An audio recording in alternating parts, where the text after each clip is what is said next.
ಸೇ ನಾವೊಂದು ಪ್ರೋಗ್ರಾಮ್ ಬರಿತಾ ಇದ್ದೇವೆ, ಮೇ ಬಿ ಒಂದು ಕಾಲೇಜ್ ವೆಬ್ಸೈಟಿಗೆ. ಅದರಲ್ಲಿ ಒಂದು logic, part of the logic ಹೀಗಿರುತ್ತೆ: if the mark is greater than 35, so 35ಗಿಂತ ಜಾಸ್ತಿ ಇದ್ದರೆ ಸ್ಟೂಡೆಂಟಿನ ಮಾರ್ಕ್ಸ್, ನೀವೊಂದು ಅವರಿಗೆ ಕಂಗ್ರ್ಯಾಚುಲೇಟ್ರಿ ಮೆಸೇಜ್ ಕೊಡಬೇಕು. Okay, simple logic. ಇದನ್ನು ನಾವು ಕಂಪ್ಯಾರಿಸನ್ ಆಪರೇಟರ್ ಯೂಸ್ ಮಾಡಿಬಿಟ್ಟು ಹೇಗೆ ಬರೆಯೋದು ಅಂತ ಚೆಕ್ ಮಾಡುವ. ಸೊ ನಾನು ಡೈರೆಕ್ಟ್ ಕೋಡಿಗೆ ಹೋಗ್ತೇನೆ. ಓಕೆ, ಸೊ ನಾನೊಂದು ವೇರಿಯೇಬಲನ್ನು ಡಿಫೈನ್ ಮಾಡ್ತೇನೆ. ವೇರಿಯೇಬಲ್ ಹೆಸರು ಏನಂದರೆ ಮಾರ್ಕ್ಸ್, ಅದಲ್ಲ, ಮೈ ಮಾರ್ಕ್ಸ್ ಆರ್ ಸ್ಟೂಡೆಂಟ್ ಮಾರ್ಕ್ಸ್ ಅಂತ ಒಂದು ವೇರಿಯೇಬಲ್ ಡಿಫೈನ್ ಮಾಡಿಬಿಟ್ಟು ಒಂದು ವ್ಯಾಲ್ಯೂ ಕೊಡ್ತೇನೆ. ಮೇ ಬಿ ಅವರಿಗೆ ಒಂದು 65 ಮಾರ್ಕ್ಸ್ ಸಿಕ್ಕಿದೆ ಅಂತ. ಓಕೆ, ಅದಾದಮೇಲೆ ನಾವೊಂದು ಕಂಡೀಷನ್ ಬರಿತೇನೆ: ಇಫ್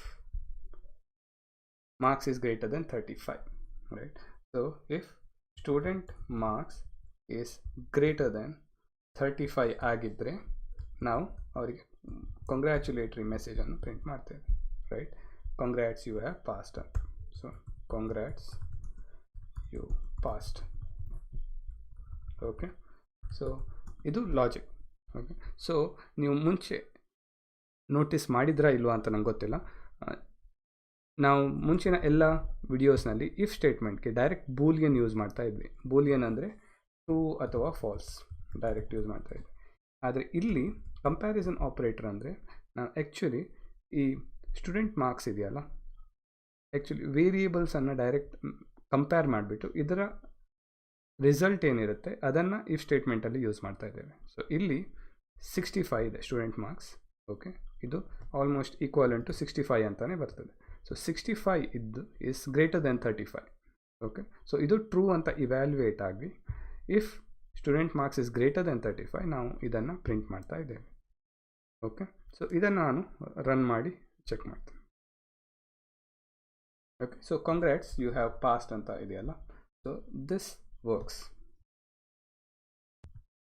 ಓಕೆ, ಸೊ ಈಗ ನೆಕ್ಸ್ಟ್ ನಾನು ಇದನ್ನು ಚೇಂಜ್ ಮಾಡ್ತೇನೆ. Maybe the student mark ಎಷ್ಟಿರುತ್ತೆ, ಮೇ ಬಿ 21 ಅಂತ, ಲೆಸ್ ದೆನ್ 35 ಹಾಕಿಬಿಟ್ಟು ಅದನ್ನು ರೀರನ್ ಮಾಡ್ತೇನೆ. ಈಗ ನೋಡಿದರೆ ಇಲ್ಲಿ ಆ ಲಾಜಿಕ್ ಒಳಗೆ ಹೋಗ್ತಾನೆ ಇಲ್ಲ. ಓಕೆ, ಸೊ ದಿಸ್ ಇಸ್, ಈ ಲಾಜಿಕ್ ಸ್ಯಾಟಿಸ್ಫೈ ಆಗ್ತಾ ಇಲ್ಲ. So 21 is less than 35. So ಇದು ಈ ಕಂಡೀಷನ್ ಇವ್ಯಾಲ್ಯೂಯೇಟ್ ಫಾಲ್ಸ್ ಅಂತ ಆಗ್ತದೆ. So this is equivalent to false. So ಇದು ಈ ಲಾಜಿಕ್ ಒಳಗೆ ಹೋಗೋದೇ ಇಲ್ಲ, ಟ್ರೂ ಆಗಿದ್ದರೆ ಮಾತ್ರ ಹೋಗ್ತದೆ.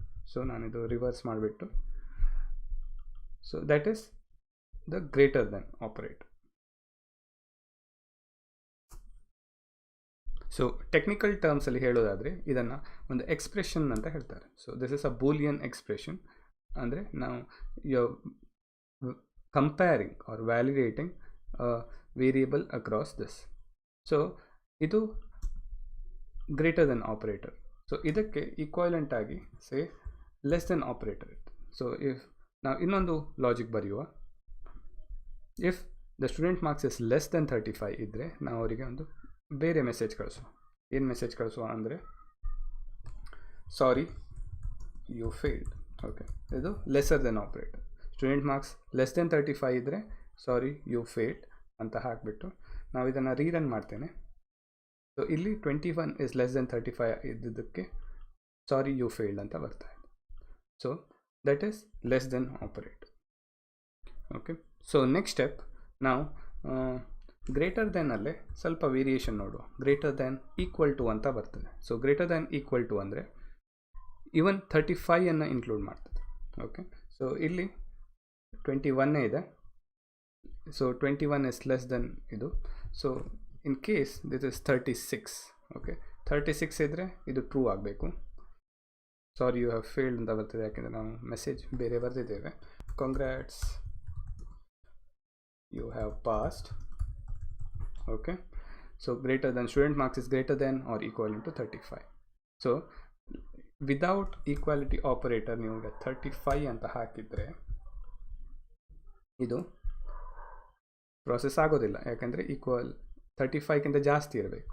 ಇದನ್ನು ಈಕ್ವಾಲಿಟಿ ಆಪರೇಟರ್ ಹಾಕಿದರೆ ನಿಮಗೆ 35 ಮಾರ್ಕ್ಸ್ ಬಂದರೂ ನಾವು ರನ್ ಮಾಡಿದಾಗ ಕಂಗ್ರ್ಯಾಟ್ಸ್ ಯು ಹ್ಯಾವ್ ಪಾಸ್ಡ್ ಅಂತ ಬರುತ್ತೆ. ಸೊ ಸಿಮಿಲರ್ಲಿ ನಿಮಗೊಂದು ಲೆಸರ್ ದೆನ್ ಆಪರೇಟ್ರು ಹಾಗೆ ವರ್ಕ್ ಆಗ್ತದೆ. ಅದಾದಮೇಲೆ you have a equality operator, ಅಂದರೆ ಸ್ಟೂಡೆಂಟ್ ಮಾರ್ಕ್ಸ್ ಸೇಮ್ ಎಕ್ಸಾಕ್ಟ್ 35 ಇದ್ದರೆ ಒಂದು ಮೆಸೇಜ್ ಕಳಿಸ್ಲಿಕ್ಕಿದ್ರೆ say you are on the border, you have just passed or you have just passed ಅಂತ ಹಾಕಿದರೆ ಇದು ಯಾಕೆ ಎರರ್ ಕೊಡ್ತಾ ಇದೆ ಅಂದರೆ ಇಲ್ಲಿ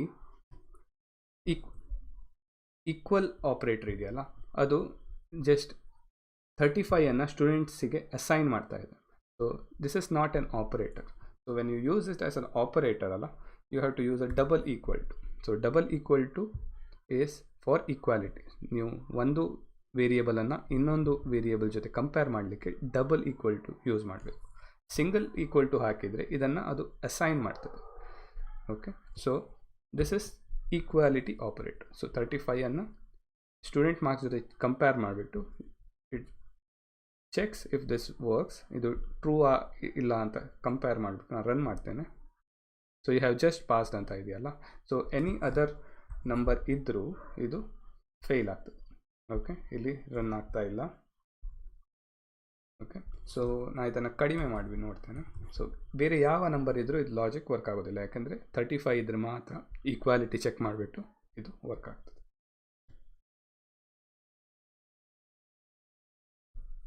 Okay, so last one, the not operator. Okay, this is the last one, not equal to 35. So ಇದು not equal to ಇದ್ದರೆ ನಿಮಗೊಂದು ಬೇರೆ ಸ್ಟೇಟ್ಮೆಂಟ್ ಪ್ರಿಂಟ್ ಮಾಡ್ತದೆ. So you have just password ಬೇರೆ ಏನಾದರೂ ಮೆಸೇಜ್ ಯು ಹ್ಯಾವ್ ಪಾಸ್ಡ್ ಅಂತ. Okay, so ಇದನ್ನು ನಾವು ನಾಟ್ ಈಕ್ವಲ್ ಟು ಒಂದು ಕಂಪೇರ್ ಮಾಡಿಬಿಟ್ಟು ಯು ಹ್ಯಾವ್ ಪಾಸ್ ಬರುತ್ತಲ್ಲ, ಈಕ್ವಲ್ ಟು ಇಲ್ಲ ಅಂದರೆ, ಸೊ ಎಕ್ಸಾಕ್ಟ್ಲಿ 35 ಇದ್ದರೆ ಅಷ್ಟೇ ಇದು ರನ್ ಆಗೋದಿಲ್ಲ, ಉಳಿದ ಎಲ್ಲ ಟೈಮಲ್ಲೂ ಇದು ರನ್ ಆಗ್ತದೆ. So that is all the operators ನಾವು ಕಂಪ್ಯಾರಿಸನಲ್ಲಿ ನೋಡ್ಬೋದು. ಸೊ ಒಂದು ಏನೆಲ್ಲ ಕಲ್ತ್ವಿ ಈಗ ನಾವು ಅಂದರೆ, ಒಂದು ಗ್ರೇಟರ್ ದ್ಯಾನ್, ಒಂದು ಲೆಸ್ ದ್ಯಾನ್, ಓಕೆ, ಇನ್ನೊಂದು ಈಕ್ವಾಲಿಟಿ ಡಬಲ್ ಈಕ್ವಲ್ಸ್ ಹಾಕಿಬಿಟ್ಟು, ಅದಾದಮೇಲೆ ಒಂದು ನಾಟ್ ಈಕ್ವಲ್ಸ್ ಟು, ಅದಾದಮೇಲೆ ನಾವು ಅದರ ಕಾಂಬಿನೇಷನ್ಸ್, ಬೇರೆ ಬೇರೆ ಕಾಂಬಿನೇಷನ್ಸ್ ಅಂತ ಕಲ್ತ್ವಿ. So this is overall ಒಂದು ಆಪರೇಟರ್, ಕಂಪ್ಯಾರಿಸನ್ ಆಪರೇಟರ್ ಅಂತಲೇ ಹೇಳ್ಬೋದು. ನಿಮಗೆ ಬೇರೆ ಬೇರೆ ಲಾಜಿಕ್ ಬೇಸ್ಡ್ ಮೇಲೆ ನೀವು ಅದನ್ನು, ಅಥವಾ ನೀವು ಮುಂಚೆ ಯೂಸ್ ಮಾಡಿದ್ವಲ್ಲ ಆ್ಯಂಡ್ ಮತ್ತು ಆರ್, ಅದನ್ನೆಲ್ಲ ನಾವು ಕಾಂಬಿನೇಷನಲ್ಲಿ ಕೋಡಿಂಗ್ ಮಾಡ್ಬೋದು. ಸೊ ಸಿಂಪಲ್ ಆಗಿದೆ, ಜಸ್ಟ್ ನೀವು ಆಪರೇಟರ್ಸ್ ಎಲ್ಲಿ ಹೇಗೆ ಯೂಸ್ ಮಾಡಬೇಕು ಅಂತ ಜಸ್ಟ್ ಅರ್ಥ ಮಾಡ್ಕೊಂಡ್ರೆ ಆಯಿತು.